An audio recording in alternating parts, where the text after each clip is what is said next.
어떻게 진행을 할까 좀 생각을 했는데 우리 교회 역사에 보면은 장로교만 있지 않습니다. 그죠? 장로교도 있고 또 성결교도 있고 또 침례교, 감리교 그런 거는 대충 우리가 알고 있는데 여러분 그 교파 들어보셨어요?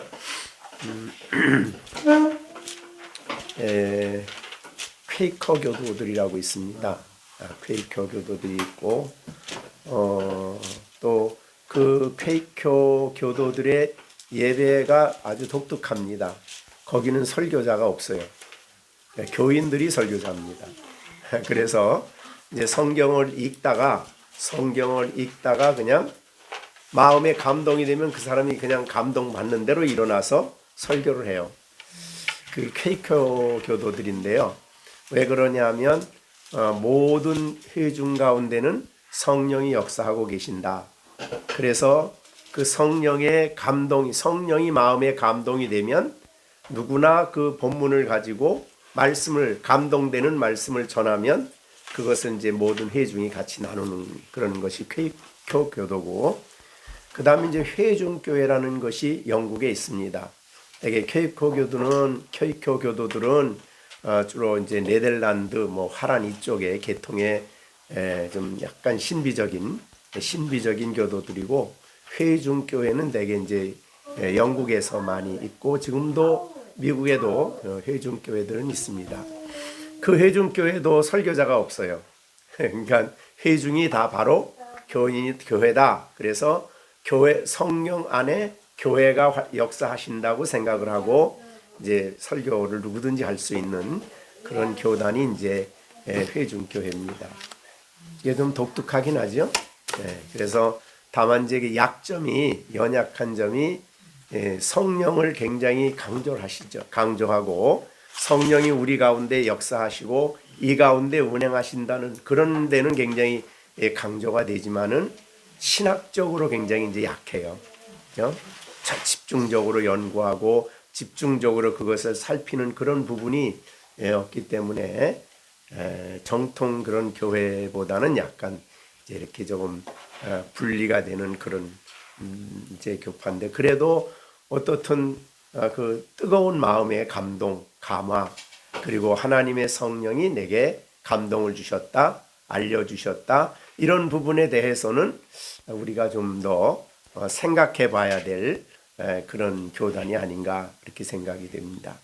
그 퀘이커 교도들에 대한 그 중요한 그 내용 중에 하나는 이제 그 감리교도였던 웨슬러가 감리교죠. 그 웨슬러 아버지가 이제 감리교 목사님인데 웨슬러가 이제 그 옥스포드 대학에서 이렇게 굉장히 그 같은 이제 대학생들을 모아가지고 성경 공부를 중심으로 한 이런 훈련을 많이 했어요. 그 이제 웨슬러가 그래서 이제 웨슬러가 그러다가 웨슬러가 무슨 생각을 하냐면 하나님을 가장 가까이 만날 수 있는 자리가 어딜까 생각하다가 그런 이제 선교지다. 그래서 이제 옥스퍼드를 졸업을 하시고 이제 미국에 선교를 가요. 그 당시에 선교를 많이 미국으로 갔는데 가다가 이제 배를 타고 그때는 이제 뭐 비행기가 없으니까 배를 타고 가다가 그 큰 풍랑을 만났어요. 그래가지고 배가 거의 정말 뒤집힐 정도로 그렇게 어려움을 만났는데 뭐 거기 있는 사람들이 다 뭐 정말 막 사색이 돼서 어쩔 줄 모르고 웨슬러도 그렇게 마음에 두려움에 벌벌 떨고 있는데 그 상황 속에서 전혀 두려움 없이 찬송을 부르고 있는 한 무리가 있었어요. 그게 바로 퀘이커 교도들이었어요. 그런데 그 정말 배가 뒤집힐 정도로 그렇게 엄청난 풍랑 속에서도 그들은 모여서 무릎을 꿇고 하나님을 찬양하고 찬송하고 그러는데 얼굴이 너무너무 웨슬러가 볼 때는 너무 놀라운 겁니다. 그들의 그 신앙이 너무 놀라웠어요. 그래가지고 큰 충격을 받았죠. 예, 저렇게 하나님을 찬양하고 저렇게 하나님을 바라보고 하나님을 의지하고 있다는 게 너무 놀랍게 여겨졌어요. 예, 그래서 영적인 이제 그런 이제 도전을 받고 난 다음에 나는 어려서부터 집안에서 엄마 아빠가 이제 목사님이니까 목사님 가정에서 어머니의 철저한 교육을 받고 그렇게 학교를 가서 옥스퍼드 대학에서도 성경을 연구하고 그 연구하는데 주도적인 역할을 했던 사람이 이제 웨슬러예요. 그 메소디스트라고 그러는데, 그래서 그렇게 철저하게 성경을 연구하고 기도하고 경건에서 훈련하고 막 이랬는데 그런 풍랑 앞에서 너무 허무하게 자기가 무력하게 두려움 속에 벌벌 떨고 있는 거예요. 그런데 저 사람들은 도대체 어떤 사람들이기에 이런 어려움 속에서 찬송을 부르며 하나님 앞에 저렇게 기쁘고 평강을 가지고 있을까? 그런 여적까지 자기가 어려서부터 정말 아버지 목사님 목사의 가정에 태어나서 신앙생활하면서 그렇게 하나님을 실제로 느끼고 체험하는 부분에 있어서 여적까지는 그런 걸 못 느꼈던 거예요.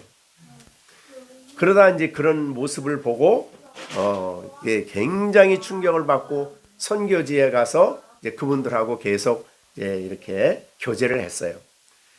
교제를 하면서 자기가 선교하면서도 자기가 열심히 뭔가를 하려고 막 노력했는데 그래서 저 신학적인 훈련도 받고 그랬으니까 그랬지만은 그런 이제 하나님과 직접 만나고 교제하고 기도하고 이 부분에 대해서 너무나 자기는 부족한 거예요.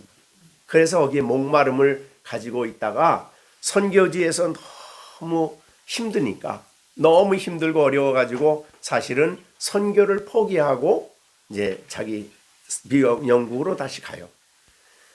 선교사로 나갔다가 손을 들고 다시 영국으로 간 거예요. 그러니까 자신도 얼마나 기가 막히겠어요. 자기도 정말 이렇게 하나님 의지하고 주의 일을 하겠다고 그러다가 낙심이 됐으니까 그래서 이제 그 자기 동네 자기가 있는 곳에서 유명한 일화죠. 웨슬러가 된 거예요. 이제 자기 새벽 기도에 나가서 새벽 기도에 예배를 드렸어요. 근데 이제 그 새벽 기도에 나이가 정말 은퇴할 만한 나이 많으신 목사님이 새벽 기도 나와서 이제 설교를 하시는 거예요. 근데 설교를 했는데 뭘 가지고 설교했냐면 로마서를 가지고 무슨 설교도 아니야. 그냥 로마서 주석. 루터가 로마서 주석한 것을 앞에서부터 조금 그냥 읽어 내려간 거예요. 그렇게 읽어 내려가는 그 말씀을 듣다가 이제 정말 그 마음속에 막 성령의 체험을 한 거죠. 성령이 막 감동이 와가지고 마음이 막 뜨겁고 막 구원받은 그 기쁨이 막 넘치고 가득해가지고 거기서 하나님이 내 안에 역사한다는 걸 체험을 해요. 그리고 나서 그가 한 일이 뭐냐면 이제 길거리 전도예요. 길거리 설교.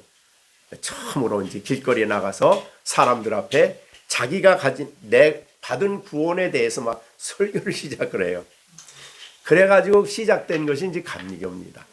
그래서 웨슬러는 감리교의 창시자죠. 그래서 영국에는 그것이 굉장히 부흥운동으로 굉장히 많이 했는데 이 웨슬러는 대학 옥스퍼드 다닐 때에 그 이제 조직, 성경 공부 조직 뭐 이런 걸 잘 해가지고 감리교라는 어떤 그런 교단을 만들었고 그때 이제 영국에서 부흥운동이 엄청나게 있을 때예요. 그때 이제 화이트필드라는 유명한 이제 설교자가 있었는데 그분도 이제 설교를 하셨는데 그분은 설교를 하고 난 다음에 이렇게 웨슬러 같이 조직을 할 줄 몰랐어요. 그냥 설교만 하면 막 감동을 받고 막 정말 그런 어떤 탄광촌에 가서 설교했는데 그 설교를 듣고 탄광촌에 있는 사람들이 너무 은혜를 받고 세 달 동안인가 정확한 기억인데 3달 동안 뭐 일도 안 하고 그냥 앉아서 얘기만 하고 막 애통하고 막 통이하고 가슴치고 막 일어나 가지고 그 탄광촌에 탄광에 술이 많고 성적으로 문란하고 그런 데가 술집이 다 없어졌어요. 그럴 정도로 이제 부흥이 막 일어나는 게 이제 대표적으로 화이트필드하고 웨슬러가 같은 시대에 부흥 운동을 주도했던 사람이에요. 예, 그런 사람이었는데 왜 이 말을 하냐면 이제 어떻든 하나님을 우리가 이 성경적으로 우리가 이렇게 말씀을 듣고 이렇게 하지만은 사실은 그 말씀이 내가 받은 말씀을 성령께서 내 안에 감동을 주셔서 깨닫게 하신 때에 그것을 성령의 역사로 우리가 잘 이해하는 일이 굉장히 중요하다. 네. 그게 이제 영적인 체험이라고도 할 수 있는데요. 예. 그래서 우리가 예수님께서 요한복음 14장 26절에 하신 말씀이죠. 보혜사 곧 아버지께서 내 이름으로 보내신 성령 그가 너에게 모든 것을 가르치고 내가 너에게 말한 모든 것을 생각나게 한다. 어떻게 여러분 성경 이렇게 살아가시다가 하나님의 성경이 생각날 때에 성령이 나에게 이거 생각나게 해주신다라고 그렇게 믿고 깨닫고 감사하고 그거를 그렇게 진지한 하나님 말씀으로 이렇게 받아들이십니까? 설교를 듣고 그 말씀이 내게 내 마음속에 가르쳐질 사실은 유대인들에게 예수님이 와서 그렇게 가르쳐도 몰랐잖아요. 예수님이 와서 말씀을 그렇게 전해도 내가 메시아라 그러면 하나님 보내신 하나님의 아들이라 그러면 신성모독이라 그러고 죽이려고 그랬잖아요. 그런데 그 진리를 내가 깨닫게 되어서 예수님이 하나님의 아들이시며 이제 진리를 내가 이해하게 될 때 그거를 정말 찬양해야 할, 감격스러운, 감사해야 할 그런 그러니까 우리가 지식으로만이 아니라 지식을 뛰어넘는 감정까지요. 감정이 내게 그 진리에 대해서 반응을 하는 거죠. 우리 마음의 감정이. 그래서 이게 성령이 이제 지식은 깨닫게 하고 감정에 큰 감동을 일으키고 그 다음에 의지의 결단을 해서 그것을 결심하고 그것을 행하도록 순종하도록 내 안에 역사하는 것이 이제 삼위일체의 역사 아니에요, 그죠? 성령에 대해서. 자, 그런 마음을 우리가 얼마나 정말 믿음으로 받아들이고 그것을 이해하고 순종하고 적용하는가, 이제 이런 것들이 우리가 이제 생각해 봐야 될 문제인데, 그래서 여러분들이 이제 이번 이제 우리가 성경 2025년 성경을 이제 한 절씩 우리가 뽑았는데, 그 무슨 이렇게 뽑았기 때문에 내 거다가 이렇게 생각하면 안 되죠. 그러니까 이 말씀 자체가 소중한 거지 내가 무슨 떡볶이 하듯이 무슨 그렇게 생각하면 안 되는 겁니다. 문제는 그 뽑은 내용을 여러분이 많이 묵상을 하고 그것을 깨닫고 생각하고 성령이 가르쳐 주시는 바, 감동하는 바를 잘 이해하고 내가 그거를 내 말씀으로, 성경 전체가 내게 주신 말씀이지만 그렇게 받고 적용하고 삶 속에서 그것이 살아있는 말씀으로 내가 순종되어져야 귀한 것이죠. 누려져야. 네, 그래서 이거 혹시 사실은 저는 이 뽑는 이 말씀을 하면서 늘 한쪽으로는 그런 경계심이 있어요. 요거 내가 요거 이렇게 뽑았다. 그래서 요게 내 거다. 이렇게 생각하면 문제가 되는 거예요. 성경은 그 주신 말씀, 물론 이제 여러 성경이 원체 많은 말씀이지만 이 말씀을 내가 이해하고 깨닫고 또 이것을 내가 받아들이고 또 내 삶 속에 살아있는 말씀으로 기도하고 살아가는 그 자체가 중요한 것이라 이 말이죠.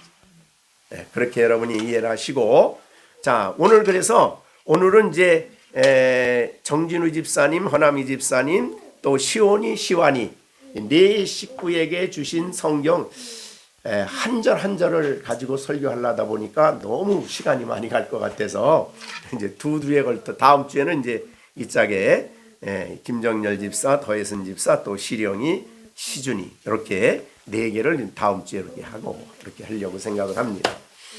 자, 그래서 이 네 가지를 제가 준비를 해 왔는데 어떻게 이 시간을 어떻게 할까 하다가 우선은 여러분이 벌써 받은 지가 거의 2달이 돼 가잖아요. 그죠? 근데 그동안에 이 말씀을 어떻게 묵상했는지를 먼저 좀 발표를 해야 되지 않나. 네. 그래서 아까 그 회중교회 얘기와 퀘이커 교도를 얘기하는 이유는 그 말씀 자체가 나에게 얼마나 묵상이 되고 깨달아지고 그거를 내가 주신 말씀으로 이해하고 얼마나 내가 그거를 나의 삶 속에 순종하고 이 말씀을 가지고 기도하고 이 말씀이 내게 그렇게 역사되었는가를 이제 2달 동안 지나면서 느껴진 바를 이제 발표를 간단히 먼저 하는 거예요. 갑자기 오늘 하실 분은 갑자기 해서 조금 미안하긴 한데 그래도 하여튼 벌써 2달이 지났으니까 그냥 우리가 여기다 놓고 집에 그냥 이렇게 성경청에 끼워놓고 이렇게 그냥 처음에만 좀 좋은 말 뭐 내게 이렇게 하고 끝나지 말고 이것은 한 1년 동안 내 기도의 제목이기도 하고 내 안에 이 말씀이 얼마나 위대하게 역사하는지를 체험하고 경험하고 그렇게 적용할 수 있는 그런 말씀이 돼야 되지 않나. 그래서 먼저 이 말씀을 가지고 간단하지만 지금 짧은 시간이지만 묵상한 내용을 간단히 또 깨달은 마음을 설교하듯이 퀘이커 교도들처럼 회중교도들처럼 즉시 일어나서 제가 성령님이 내 안에 이렇게 깨닫게 해주셨으라고 일어나서 담대하게 설교를 하는 거예요. 그게 바로 회중교회거든요. 우리 뭐 설교는 안 한다고 하지만 어떻든 지금 여러분이 느낀 바를 깨달은 바를 얘기를 했으면 좋겠다. 그리고 이제 제가 그 내용을 이제 조금 더 보충해서 이렇게 설명해 드리는 그런 식으로 진행을 했으면 좋겠다. 처음 하는 거라서 좀 그렇긴 한데 좀 어색하긴 한데 그래도 제가 혼자 그냥 막 설교하는 것보다 좋지 않나 그런 생각이 듭니다. 자, 그럼 누구부터 할까? 네? 순서가 아빠 엄마 저셔. 아니 아까 손 들었잖아 너. 맞아요. 아니 그게 아니라 할머니 그게 아니었어요. 네. 일단 순서대로. 자, 그러면 뭐 어떻든 간에 순서대로 하시면 하시든지. 네? 여기 서서 하나요? 네, 거기 서서 하셔요. 서서.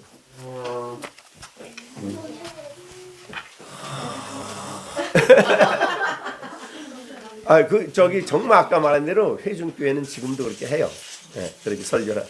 그게 바로 성령이 이 시간에 우리 회중 가운데서 그분을 통해서 우리에게 말씀한다. 그러니까 여러분이 들을 때는 이것도 하나님 말씀이다. 그렇게 설교 말씀이다라고 듣는 거죠. 네. 일단 매주 이제 저희가 지금 암송을 하고 있어서 매주 이 말씀을 이제 암송을 하긴 하는데 아주 깊게 생각은 사실은 못 해본 것 같습니다. 근데 이제 처음에 받았을 때 생각한 거는 창세전에 하나님이 저희를 택하셨고 그리고 그분이 이스라엘의 거룩하신 분이시고 네, 그 여호와께서 저를 유익하게 내게 유익하도록 가르치고 너를 마땅히 행할 길로 인도하시겠다라고 하시고 그 분이 내 하나님 여호와다 이렇게 얘기해 주시는데 일단은 처음에 드는 생각은 일단 안심이 됐고요. 뭐 사실 이건 이제 생활하고 이제 그 생각을 해보면 그 기준이라는 게 너무 세상에 없어진 것 같아요. 그래서 정말 유익하다고 했을 때 그 어떤 뭐 경제적인 아니면은 뭐 다른 이 세상에서 그 삶에서의 어떤 안락함 뭐 여러 가지 뭐 생각을 할 수도 있지만 정말 그 한 인간한테 그 영혼에게 정말 유익한 것, 그 삶을 죽음 후에까지도 그 통째로 봤을 때 정말 유익한 것이 무엇인가. 그건 이제 세상이 가르쳐 줄 수가 없고, 이 세상을 만들고 모든 걸 창조하신 분만이, 절대 선이신 분만이 이제 가르쳐 주실 수 있는 것 같은데, 그거를 가르쳐 주시고, 그리고 너를 마땅히 행할 길로 인도하는 게 하나님 여호와라. 이제 요새 저는 이제 개인적으로는 되게 약간 좀 그 여러 가지 좀 그 복잡한 마음이 있는데 이건 이제 세상 때문에 그런 건데 일단은 우리나라 의료는 망했습니다. 그게 이제 결국에는 이제 나중에 의사들한테 이제 돌리겠지만 그 정치인들, 판사들, 그다음에 장차관, 보건복지부, 그다음에 경제학자들, 또 관료들 때문에 이제 망했는데 이 사람들이 보면은 자기들이 기준을 정해서 뭔가를 진행을 하고 판단을 해야 되는데 이 기준이라는 게 없고 그 자기들 입맛에 따라서 그다음에 어떤 권력의 향방에 따라서 너무 이게 정책이나 이런 게 바뀌면서 그 이제 그런 정말 그 뭐가 바른 길인가 이런 거에 대해서 되게 좀 이제 좀 굉장히 혼란스러운 것들이 있었는데 그리고 그것도 그렇고 그다음에 다른 문제들 이제 뭐 개인적인 어떤 것들 뭐 경제적인 것들 이런 것 때문에 그 뭐 직장에서의 문제도 있고 그다음에 뭐 여러 가지 이제 것들이 원칙을 기준을 세워서 이게 딱 나아가는 게 굉장히 정말 바르고 옳은 게 무엇인가를 그걸 알아도 사실 이제 그렇게 가기가 쉽지가 않은데 그것마저도 흔들려 버리니까 이게 굉장히 좀 어떻게 살아야 되나 이제 이런 고민을 좀 많이 했는데 하나님이 너를 마땅히 행할 길로 그러니까는 이 세상을 창조하신 분이 너를 마땅히 행할 길로 인도해 주신다. 그러니까는 그 유익한 게 무엇인지 저한테 가르쳐 주시고 그다음에 그 마땅히 행할 길로 또 인도해 주시겠다. 근데 이분이 내 하나님 여호와다라고 말씀을 해 주시니까 일단은 처음에 드는 생각은 이제 안심이 됐습니다. 안심이 됐고 굉장히 이렇게 좀 갈팡질팡하는 부분이 있었는데 그러니까 이 생에서뿐만 아니라 죽어서까지도 이 정말 영원히 이렇게 전 그런 세계와 세상을 통치하시는 분이 이렇게 유익하도록 가르쳐 주시고 행할 길로 인도해 주신다고 하니까 사실은 그 고민하고 있었던 것들이 물론 이제 지금도 고민이 되죠. 이제 뭐 이 여러 가지 정말 문제들이 있는데 이게 해결이 될 수 있는 건가? 뭐 이렇게 의료 관련된 것만 해도 이게 해결할 능력도 없고 의지도 없고 그 사람들이 이렇게 다 정말 나라를 정말 뒤집어 놓고는 이제 나몰라라 고 도망을 갈 건데 그 사람들은 이게 어떻게 수습이 될까 이제 그런 걱정도 들고 또 그건 이제 저한테 또 직접적으로 먹고 사는 문제랑 또 관련이 돼 있기 때문에 이제 좀 고민이 됐는데 그건 이제 어떻게 보면 지엽적인 문제가 된 거고 저를 살아 있어서부터 이제 뭐 죽음과 그 이후까지도 유익한 게 무엇인지 가르치시고 마땅히 행할 길로 그러니까 제가 가는 게 아니고 하나님이 인도해 주신다는 거라서 네, 그래서 그 부분이 일단 안심이 되고 예, 그런 그런 생각이 들었습니다. 그런 생각이 들었어요. 일단 예, 저는 예, 그렇습니다.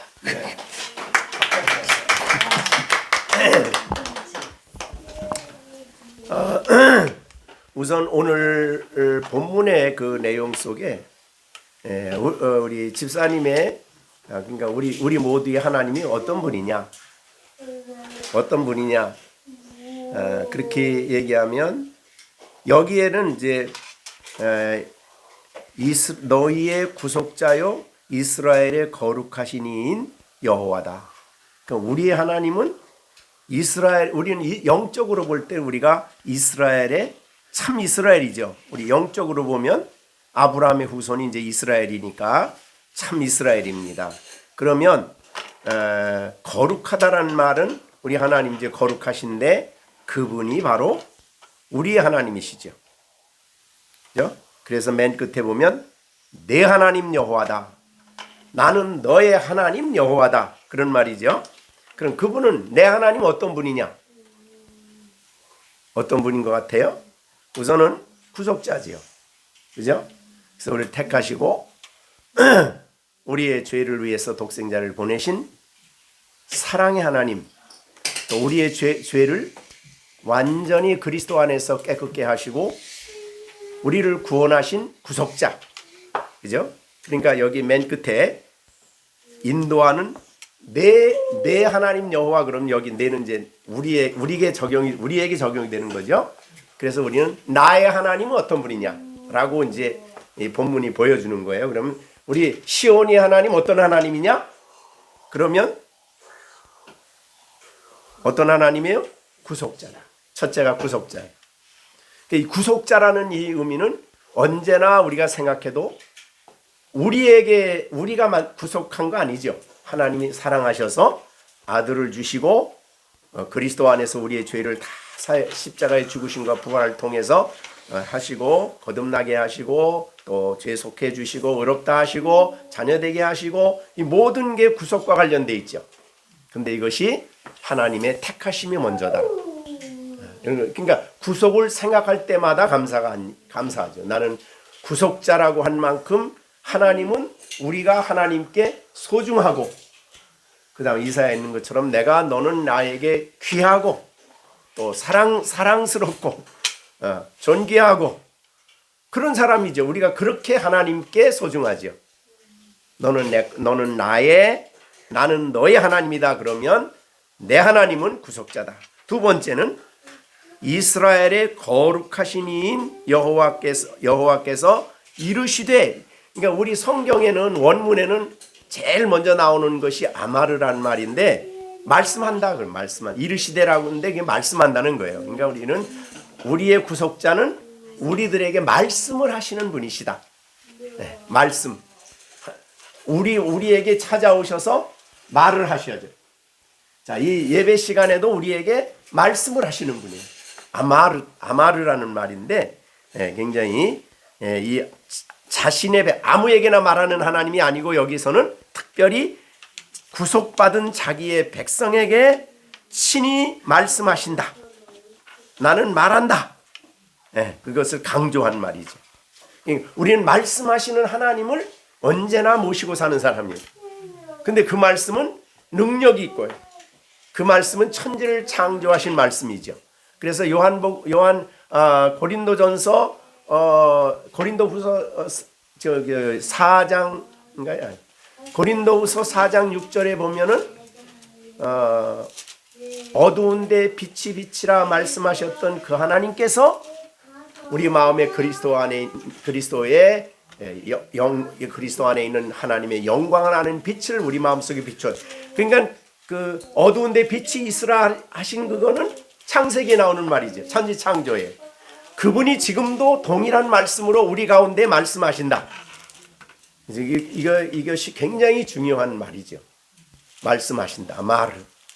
그러니까 우리에게 찾아오셔서 성경을 가지고 그래서 하나님의 말씀으로 듣느냐 아는 게 이게 중요한 일이죠. 예. 그리고 또 어떤 분이십니까? 예. 유익하도록 가르치시는 분이다. 예. 나에게 유익하도록 가르치신다 그랬습니다. 가르치시는 분이에요. 그 다음에 또 그 하나님은 인도하시는 하나님이죠. 자, 그런데 유익, 어떤 유익일까라고 보면 18절, 우리 이제 18절을 보시면 어떤 유익이냐면, 내가 나의 명령을 주의하였더라면 내 평강이 강같다. 1차적으로 주시는 평강을 강같이 주신대요. 그러니까 우리가 주님의 말씀을 잘 듣고, 나의 구속자요, 나의 하나님이신 그분은 나의 구속자요, 말씀하시는 분이요, 나를 가르치시는 분이요, 인도하시는 분으로 그분을 모시고 살면 1차적으로 오는 것이 평강이에요. 하나님을 알면 평강이에요. 자, 예수님은 이 땅에 오셔서 예수님은 나의 평안을 너에게 준다 말씀하시고, 우리들이 평안을 얻기를 원하고 계시죠. 어느 때 평안이십니까? 하나님을 알 때에, 하나님이 어떤 분인가를 알 때에 우리 마음에 평안이 온다는 거예요. 자, 그래서 평강도 보통 평강이 아니에요. 평강이 어떻게? 강물이 어느 정도일까요? 막 그냥 내 심령 속에 평강이 강같이 흐른다.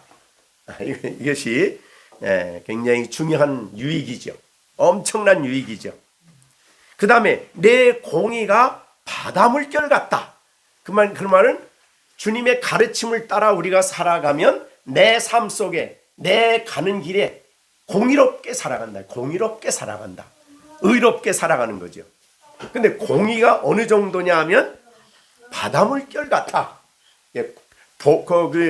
공의가 강같이, 평강도 강같이, 공의도 바다같이, 그렇게 넓게 나의 삶의 공의가 어느 곳에서든지 내 삶 속에 드러난다. 이런 말이죠.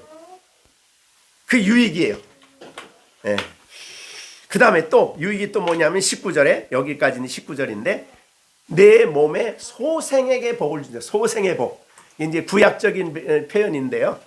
내 소생들에게 복을 준다. 내 후손이죠. 이스라엘의 후손. 거기에게 이제 하나님이 복을 준다. 그런 말이죠. 그러니까 이렇게 유익하도록 우리를 가르치고 또 마땅히 행할 길로 우리를 인도하니, 가르치기만 하는 것이 아니라 그런 길로 가도록 우리를 인도하신다는 거죠. 그러기 위해서 우리가 할 일이 뭡니까? 구속의 은총에 감사할 뿐만 아니라 말씀하시는 그 말씀을 잘 들어야 되겠죠. 그래서 신앙생활의 1차적으로는 듣는 일이죠. 잘 듣는 일입니다. 듣는데 누구의 말로? 하나님 말씀으로 듣는 일이 중요하다. 자, 그러면 오늘 우리가 이 말씀을 통해서 하나님이 우리에게 주신 말씀 우리가 들은 거예요. 그죠? 그래서 우리가 어떤 사람이 복이 있느냐 그럴 때에 누가복음 11장에 보면 복 있는 사람, 우리가 지난번에 얘기했죠. 여자가 예수님에게 예수님의 설교를 듣고 난 다음에 그렇죠. 11장 27절 28절. 당신을 뵌 태와 당신을 먹인 젖이 복이 있나이다 그랬더니 예수님께서 오히려 하나님 말씀을 듣고 지키는 자가 복이 있다. 여인에게 있어서 자식이 잘 됐다는 것만큼 듣는 복이 큰 복이죠. 큰 복. 근데 그것 때문에 예수님 같은 분을 낳은 사람은 얼마나 복 있는 여자일까 그랬는데 예수님이 마리아를 복 있다고 한 거죠. 사실은 여기서 그 여자가 하는 얘기는. 그때 예수님은 그거를 부인하진 않았어요. 그죠? 그러면서 더 복 있는 사람이 누구냐? 하나님 말씀을 듣고 지키는 자가 복이 있다. 그러니까 듣는 일이 굉장히 중요하죠. 그 다음에 지키는 자죠. 그 다음에 요한계시록, 이제 성경의 마지막 책이 요한계시록이죠. 요한계시록을 쓰면서 그런 말씀을 했죠. 3절이 3절. 이 예언의 말씀, 계시록 1장 3절이죠. 예언의 말씀을 읽는 자, 듣는 자, 그 가운데 기록한 것을 지키는 자가 복이 있다. 그렇게 그게 복이 있는 거예요. 이거 없이 그냥 예수 믿으면 복 받는다 그러면 이게 이제 미신이 되는 거예요. 신앙인데 기독교의 신앙은 언제나 말씀이 기초가 되기 때문에 그렇습니다. 그래서 하나님은 오늘 특별히 정 집사님에게 주신 것은 나는 너에게 말하는 여호와다. 참 아무것도 말 못하는 여호와가 아니라 날마다 너에게 찾아와서 말하는 여호와다. 그렇게 말하는 거예요. 왜? 구속했기 때문에. 나는 정집사의 하나님이기 때문에 나는 말을 한다. 내 말을 따르면 내게 유익이 되는데 평강이 오고, 내 말을 들으면 유익이 되는데 공의의 길을 갈 것이고, 내 말을 들으면 어떻게 할까, 이거 애들 어떻게 살까, 뭐 이렇게 너무 걱정하지 마시고 아브라함의 후손에게 하나님 복을 내렸듯이 내 후손에게 복을 준다. 이런 말씀이죠.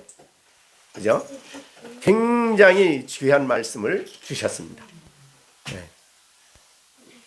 구속자라는 것만 생각해도 감사하지만은 그 하나님을 모신 성도로서 이렇게 나는 그분의 백성이고, 그분이 나의 하나님이시고, 그분은 입을 열어 나에게 나의 형편을 아시고 처지를 아시는 대로 나에게 오셔서 말씀하시는 하나님이시다. 히브리어에는 여기 맨 앞에 나와 있어요. 아마르가. 이렇게 내가 말한다 라는 말. 잘 들어야죠. 근데 그러니까 듣는 거를 잘 안 들으면 엄청나게 하나님을 면박하는 거예요. 그러니까 알고 보면 우리가 이제 하나님이 말씀을 들고 말씀하고 싶어서 날마다 말씀하고 싶잖아요. 찾아왔어. 근데 잠자고 그냥 무시하고 그냥 해버렸어. 그럼 얼마나 이게 그래요. 그 받은 말씀이 있는 것 하루하고요, 그 말씀이 없는 것 하루하고 너무 차이가 있습니다. 자, 그만큼 하시고 두 번째는 이제 우리가 두 번째 말씀 하시죠. 허남희 집사님. 사람이 나를 섬기려면 나를 따르라. 나 있는 곳에 나를 섬기는 자도 거기 있으리니 사람이 나를 섬기면 내 아버지께서 그를 귀히 여기시리라 라는 말씀을 처음 받았을 때는 좀 잘 모르겠더라고요. 그래서 섬긴다라는 게 뭘까 맨 처음에 생각을 해봤어요. 나는 예수님을 섬기려 하는가? 지금도 약간 모르겠는 부분은 예수님을 섬긴다라는 건 뭐지? 잘 모르겠어요, 그거는. 근데 분명하게 저한테 명령을 하신 부분은 나를 따르라여서 일단은 예수님을 따라가 봐야겠다 라는 이제 묵상을 했었고, 이렇게 내가 예수님을 따를 때 예수님이 있는 곳에 나도 함께 있구나 라는 말씀을 주셨을 때 되게 기뻤어요. 그래서 그리고 또 예수님과 함께 있는 것뿐만이 아니라 사람이 나를 섬기면, 즉 예수님을 따르면 하나님께서 나를 귀히 여기신다는 말씀이 되게 기뻤습니다. 그래서 2달 정도 되는 동안 매일까지는 아니지만 어떤 일을 생각하고 하려고 할 때 예수님을 따르는 사람이라면 어떻게 지금 해야 될까? 이렇게 생각을 몇 번 해봤었던 것 같아요. 그래서 올해에도 내도록 어떠한 일들이 있을 때 예수님은 어떻게 하셨지? 예수님이라면 어떻게 하실까? 내가 어떻게 하는 것이 예수님이 기뻐하시는 걸까를 좀 생각하면서 사는 한 해로 살아야겠다라는 다짐을 했고, 되게 그거를 기뻐하신다라는 것이 되게 마음에 위로를 주신 것 같아요. 그래서 그냥 말씀 따라야지가 아니라 올해는 더 특별히 너가 이렇게 나를 따르면 내가 너를 귀히 여기신다 라는 말씀이 되게 마음에 다가와서 예수님을 따르는 한 해가 되려고 하고, 또 하나는 예수님을 따르려고 하면 어떤 분이신지 더 잘 알아야 되잖아요. 그리고 그분이 어떤 말씀을 하셨는지 더 알아야 돼서 그런 말씀을 좀 예수님이 무슨 말씀을 하셨는지 알고 싶다, 더 알고 싶다는 마음이 있지만 아직 시작은 못했습니다. 네, 여기까지입니다. 그러면 오늘 그 말씀을 이제 지금 했으면 여기 같이 이 자리에서 듣는 사람은 그건 허남희 집사님한테 준 거구나. 이렇게 들으면 안 되는 거죠. 그죠? 예, 들었으면 우리 모두가 다 동일하게 이 말씀을 허남이 집사님을 통해서 나에게도 이 말씀을 주신 거다. 그렇게 받아야 된다는 거죠. 그죠? 네, 그러니까 우리 시령이도 누굴 섬겨야 돼요?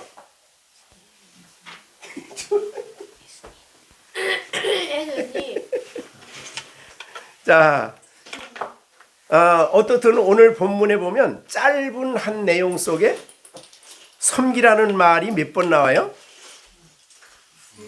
네, 그렇게 하기가 그렇게 쉽진 않거든요.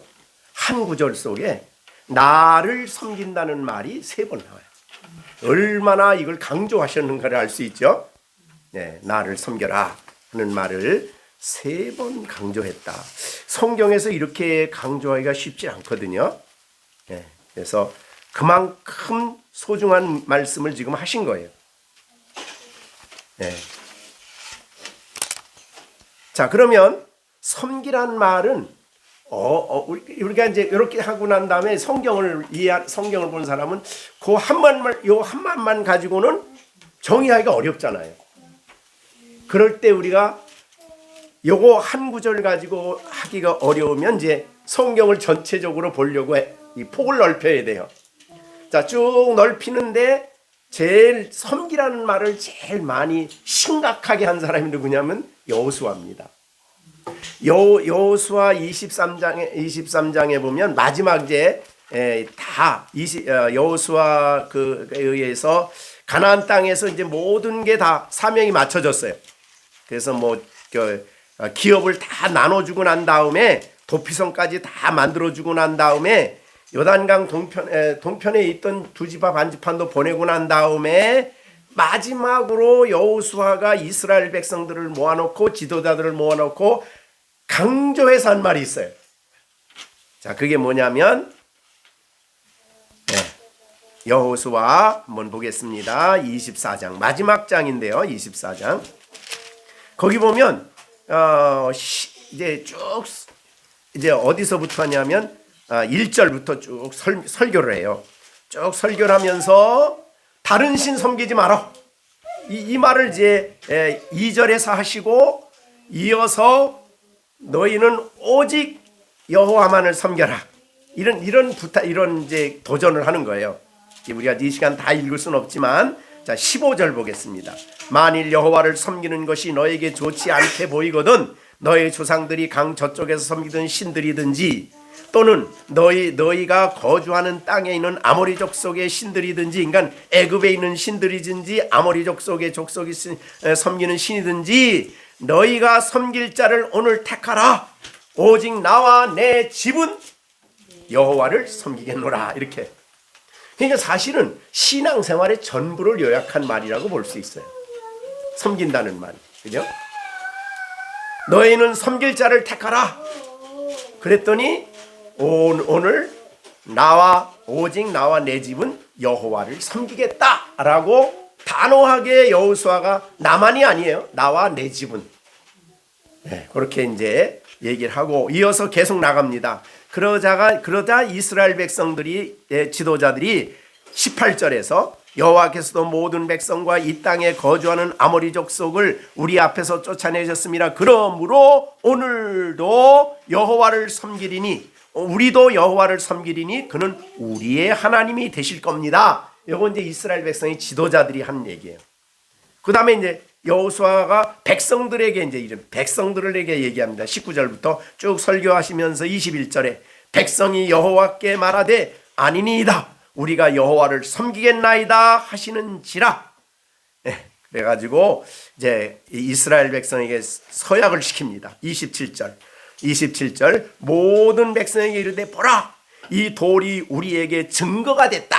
그러니까 그 서약한 것을 율법책의 26절에 하나님의 율법책에 기록하고 큰 돌을 가져다가 거기 놓고는 서약을 시킵니다. 돌 앞에서.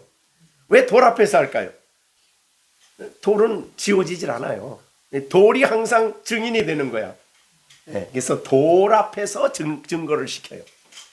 그래서 얼마 전에 그 성지순례에 그 여호수아의 돌에 대한 그 갔다 온 거 나오더라고요.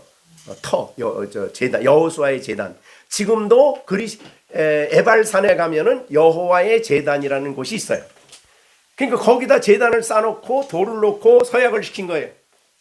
너희가 여호와를 섬긴다고 했지? 이 돌이 너희에게 증거가 된다. 돌은 안 변하니까. 그걸 볼 때마다 다시 생각을 해야 되는 거예요. 자, 그런 정도로 강력하게 얘기를 했어요. 그러니까 여호수아 24장 전체는 이스라엘 백성과 지도자들에게 여호와를 섬겨라. 이렇게 강조를 했어요. 자, 구약의 여호와는요, 여기에 나오는 여호와는 신약의 예수님입니다. 그죠? 땅으로 내려오신 여호와예요. 그래서 모세가 신의 불꽃 가운데서 나타나신 하나님을 만날 때 그때 그분이 바로 예수님이십니다. 예, 그 백성을 구원해낸 분이죠. 이스라엘 백성. 자, 우리 거기 하면은 이제 조금 더 이제 내용을 조금 생각할 수 있겠어요. 좀 폭넓게. 그러면 그 말씀에 비춰볼 때는 오늘 그 요한복음 12장 26절의 말씀을 보면서 허남이 집사님은 여호수아와 같이 나만 섬기는 게 아니라 나와 내 집 이 삼형제도 여호와를 섬길 겁니다. 이렇게 이제 하나님 앞에 서약하는 내용이죠. 자, 그런데 아까 여호와를 섬기는 데 있어서 주님은 이 두 가지 격려를 하셔요.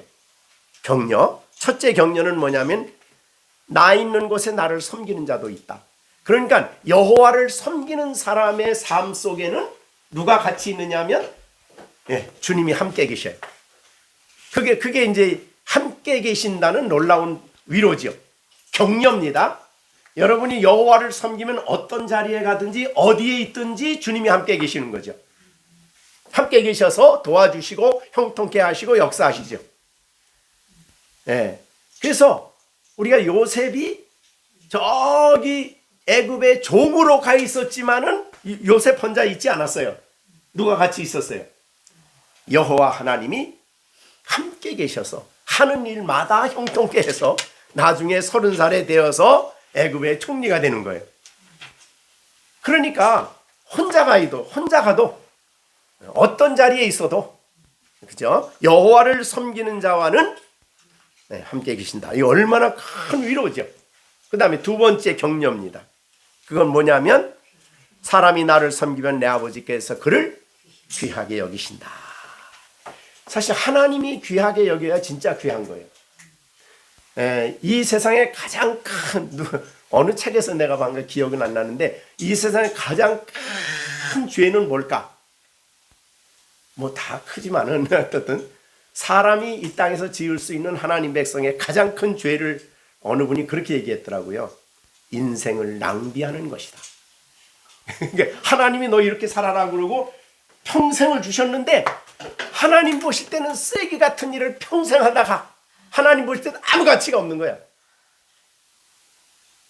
그래서 내가 열심히 살았습니다 그러고 주님 앞에 갔는데 야, 너 쓰레기 같은 일, 나한테는 아무 가치가 없는 일을 평생 하다가 왔다. 그럼 그거 얼마나 기가 막힐 일이에요. 그죠? 생을 낭비한 거죠.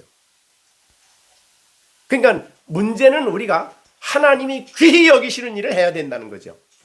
그죠? 아무리 힘들고 아무리 어렵고 아무리 여러 가지 고통이 있어서도 우리가 인생을 마쳤을 때에 하나님이 야, 내가 한 일은 정말 내가 볼 때 귀하다라고 얘기하면 그게 성공적인 인생을 산 거죠. 그래서 아버지께서 그를 귀히 여기신다는 거예요. 아버지께서. 누구를 귀히 여겨요? 예수님을 섬기는 사람을. 그죠? 예수님을 섬기는 일을 하는 사람을 귀히 여기신다. 굉장히 격려가 되는 말이죠. 세상 사람들이 다 뭐라고 하더라도 그게 귀한 거예요. 자, 우리 예수님이 이 땅에 오셨을 때 그렇게 영광 중에 계시던 분이 이 땅에 가장 가난한 모습으로 이 땅에 낮추어서 오셔가지고 그냥 얼마나 사실은 남이 볼 때는 얼마나 가는 곳곳마다 하나님의 일을 위해서 가는데 가는 곳곳마다 물론 환영하는 사람도 좀 있었지만 배척하는 사람, 뭐 반역하는 사람, 죽이려고 하는 사람, 매 눈을 가지고 와서 뭐 잘못하는 거 없나 그러고 쳐다보는 사람, 별 사람이 다 있었죠. 그 권능을 가지고 엄청난 뭐 고대광실 높은 집에서 캐디락 타면서 댕긴 분이 아니잖아요, 그죠? 얼마나 어렵게 살았어요, 얼마나 힘들게. 그런데 예수님이 하신 일은 아버지께서 보실 때 가장 귀한 일이었죠. 뭐가 가치 있느냐는 우리는 하나님께 있는 거예요. 사람들이 나에게 와 시온이 최고다 그래서 최고가 아니라 하나님이 너 오늘 내가 볼 때 귀한 일 했다, 이게 이제 최고죠, 그죠? 하나님이 어떻게 보느냐가 중요한 거예요. 그게 그럼 뭘 보시느냐 하면 예수님을 섬기는 걸 본다는 거죠. 주님을 섬기는 것을 본다. 그만큼 섬긴다는 말이 굉장히 중요합니다. 자, 여기에 보면 로마서 14장 이제 조금 더 이제 신약으로 와 보면 로마서 14장 17절, 18절, 14장 17절은 이제 우리 잘 아는 말씀이죠. 하나님 나라는 먹는 것과 마시는 것이 아니요 오직 성령 안에서 의와 평강과 희락이니라. 이로써 하나님을 섬기는 자는, 이로써 그리스도를 섬기는 자는 하나님을 기쁘시게 하며 사람에게도 칭찬을 받는다. 그랬으니까 성령 안에서 의와 평강과 희락을 가지고 그리스도를 섬기는 자, 이 사람이 이제 하나님이 기뻐하는 사람이죠, 그죠? 자, 그래서 그리스도를 섬긴다는 말이 또 나와요. 로마서 12장 10절 11절. 형제를 사랑하여 서로 우애하며 존경하기를 서로 먼저 하고 부지런하여 게으르지 말고 열심을 품고 주를 섬겨라. 열심으로 주님을 섬겨라. 고린도전서 7장 35절. 흐트러짐이 없이 주를 섬기게 하려 함이라. 골로새서 3장 23절 24절. 무슨 일을 하든지 마음을 다하여 주께 하듯 하고 사람에게 하듯 하지 말라. 이는 기업의 상을 주께 받을 줄 아나니 너희는 주 그리스도를 섬기는 사람이다. 그러니까 그리스도를 섬기는 사람은 무슨 일을 하든지 대충 안 해. 주께 하듯 한대. 이게 이제 그리스도인의 직장 윤리죠. 그리스도인은 직장 생활을 할 때도 주께 하듯 한대요. 그러니까 그렇게 되면 왜? 하나님이 그의 한 일에 대한 보상을 주시기 때문이다. 이제 그런 내용인데, 너희는 왜 그렇게 내가 살아야 됩니까? 왜 그렇게 내가 손해보며 살아야 됩니까? 왜 그렇게 나는 모든 일에 다 양보하고 살아야 됩니까? 그러면 예수님이 뭐라고 그래요? 죽게 하듯 하는 거다. 그게. 왜 그렇게 겸손하게 해야 됩니까? 왜 그렇게 온유하게 살아야 됩니까? 남은 다 이렇게 하는데요. 그래도 너는 주 그리스도를 섬긴다. 이런 뜻이죠. 그러므로 죽게 하듯 하라. 이런 말이. 그리스도인의 직장 윤리죠. 자, 그렇게 하는, 그러니까 주님을 섬긴다는 것이 어떤 면에서 보면 그리스도인의 전체 삶을 요약한 말이기도 해요. 자, 그러면 이제 마지막으로 우리가 질문해야죠. 그죠? 그리스도를 섬기는 일이 뭡니까? 그랬더니 예수님이 뭐라 그래요? 나를 섬기려면 뭐라고? 나를 예수님 따르는 것이 섬기는 거예요. 자, 예수님이 따르란 말은 그리스도의 제자에게 하시는 가장 중요한 도전이었습니다. 예수님께서 이 빌립을 사도로 부르실 때에 요한복음 1장 43절에 보면 빌립을 만나서 말씀하시되 나를 따르라. 이게 빌립의 예수님이 부르실 때 한 말이에요. 나를 따르라. 그 다음에 마태복음 9장 9절에 보면 마태가 세관에 앉았을 때 그를 보시고 이르되 나를 따르라. 그랬더니 일어나 따랐다. 그러니까 그래서 이제 마태의 일평생도 예수님을 따르는 삶이었어요. 그죠? 요한복음 21장 19절부터 22절까지 여기는 베드로에게 나를 따르란 말을 3번이나 해요. 2절에서 나를 따르라. 요한복음 21장 19절 22절입니다. 베드로는 이 나를 따르라는 말이 너무너무 그의 마음에 탁 내리에 박혀서 나중에 베드로 전서를 쓸 때 이 말을 또 합니다. 베드로전서 2장 21절. 이를 위하여 너희가 부르심을 받았나니 그리스도도 너희를 위하여 고난을 받으사 너희에게 본을 끼쳐 그 자취를 따라오게 하려 하셨느니라. 이렇게 됐어요. 본이 됐어요. 예수님 우리의 본이야. 본받아야 될 뿐이죠. 그럼 우리 실영이는 누구를 본받아 살아야 돼요?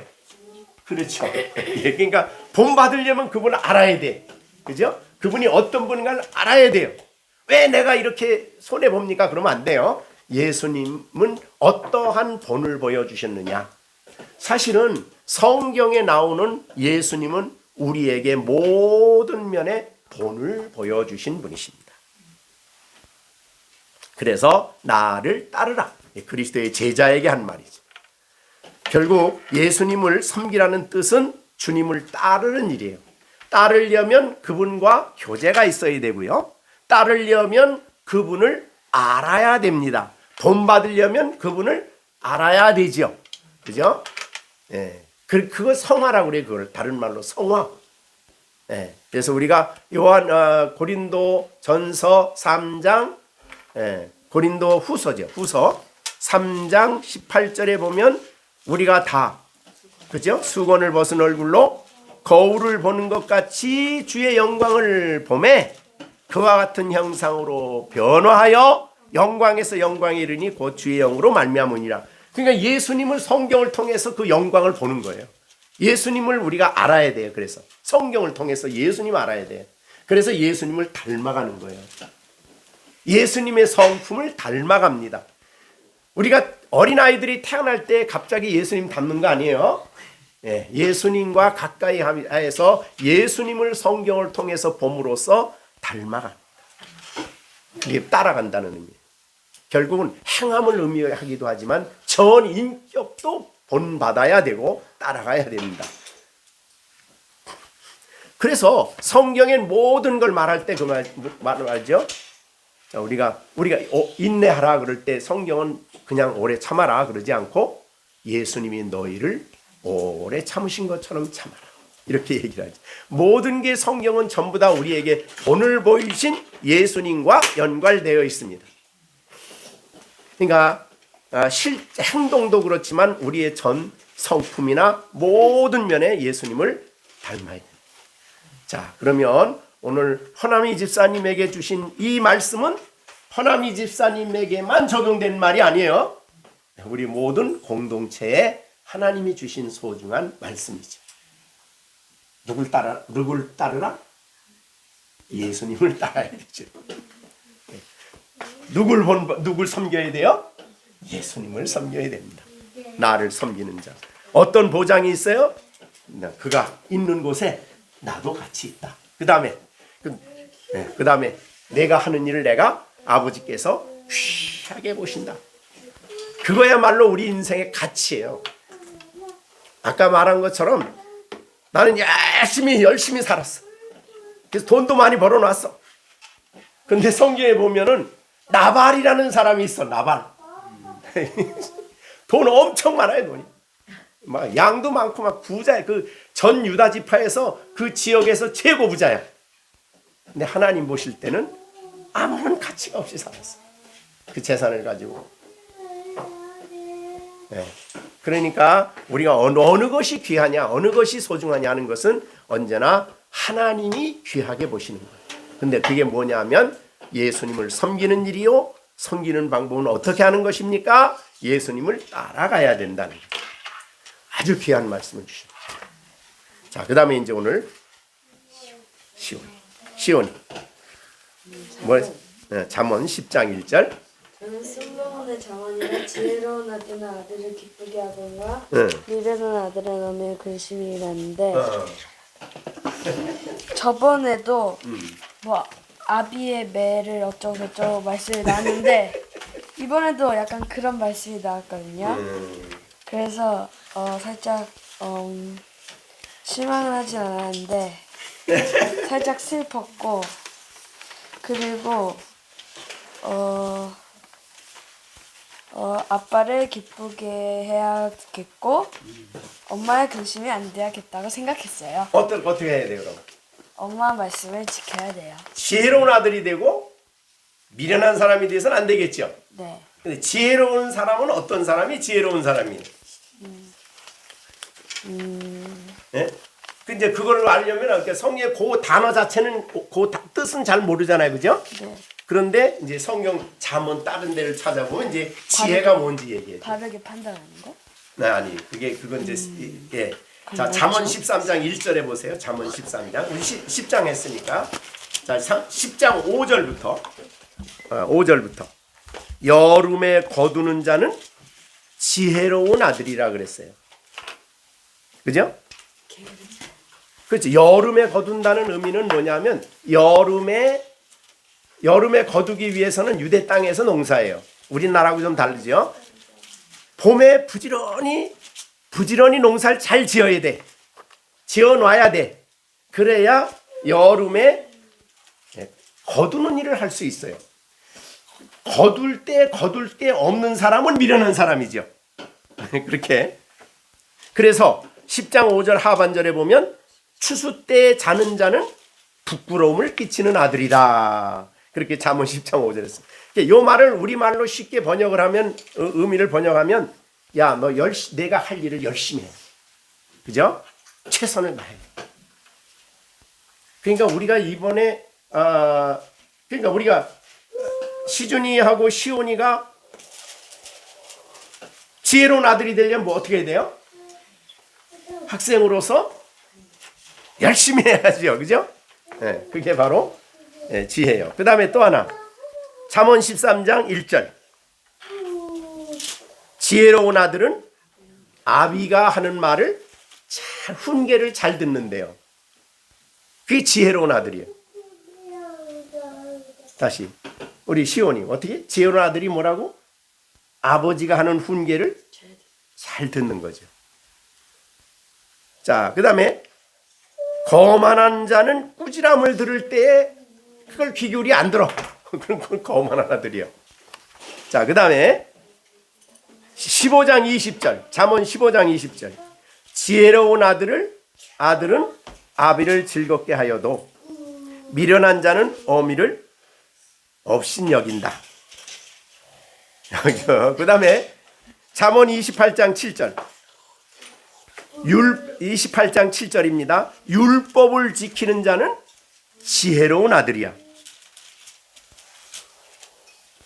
음식을 탐하는 자와 사귀는 자는 아비를 욕되게 한대. 야, 너무나 탐하지 마. 빵 하나 가지고 동생하고 막 그러지 마.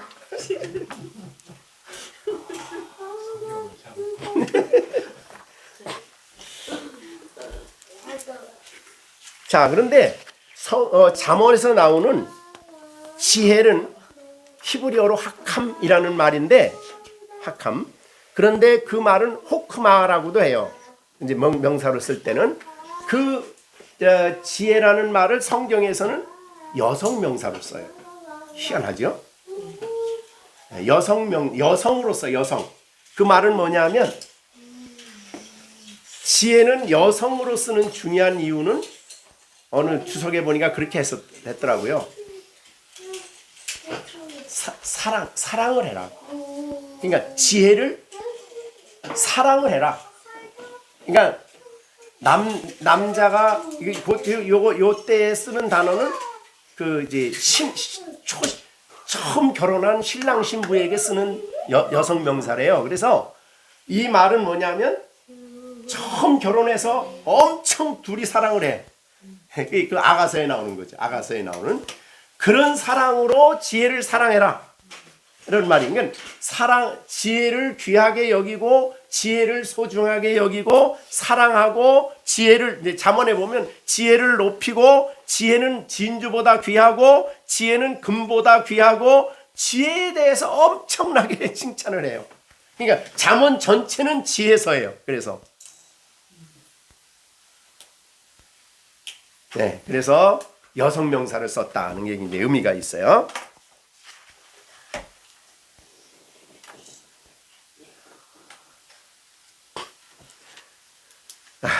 그래서 미련한 자는 어떤 자냐? 미련한 자. 잠언 1장 7절에 미련한 자는 지혜와 훈계를 무시하는, 멸시하는 자예요.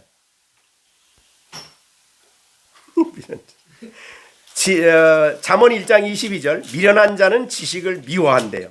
성경 말씀 미워하는 거죠. 잠언 12장 15절 미련한 자는 자기 행위를 바른 줄 알고 자기 행위만 올바르다. 내가 하는 건 항상 옳다. 그리고 다른 사람의 권고를 안 받는 거예요.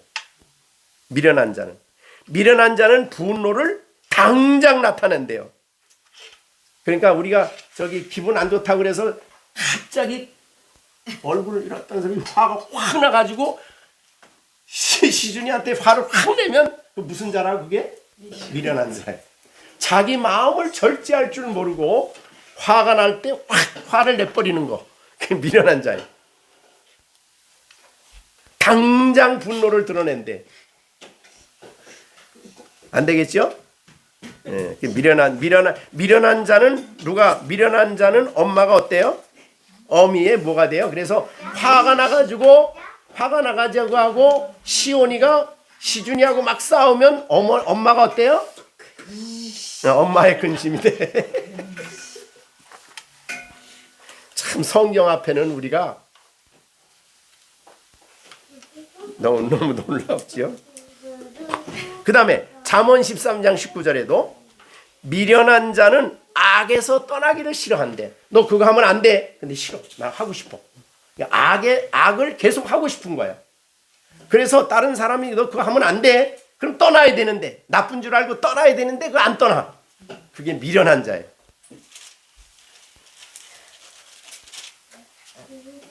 뭐 우리가 다 찾아볼 수 없지만 잠언에 엄청 많아요. 미련한 자에 대해서.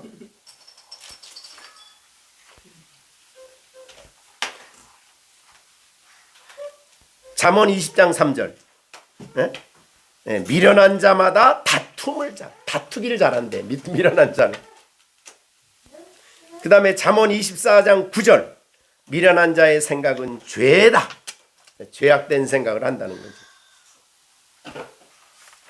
자, 그래서 이제 그러니까 시온이는 하나님 무슨 말씀 준 거예요? 어떤 사람이 되라고? 지혜로운 사람. 어떤 사람이 되지 말라고? 미련한 자가 되지 말아라. 이렇게 얘기하신 거예요. 자, 그 다음에 이제 시완이 있고 정시완. 이러한 백성은 복이 있나니 여호와를 자기 하나님으로 삼은 백성은 복이 있도다. 와, 시온이 복 있는 사람이라고 하시네. 그지?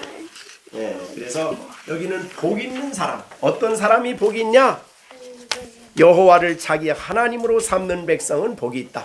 이렇게 된 거예요. 자, 그러면 그 복이 왜 그렇게 복이 있냐? 시편 144편에 보면 왜 그렇게 복이 있나를 그 앞에서 얘기를 해주셔요. 그러니까 여호와를 자기 하나님으로 자기 하나님. 자, 우리 정시환. 여호와가 나의 하나님입니다. 그래봐요. 그렇지. 하나님을 자기 하나님으로 삼는 백성은 왜 복이 있느냐? 우리가 144절 시편 144편 한번 보세요. 왜 복이 있나? 여기 이제 144편 2절에 있어요. 2절.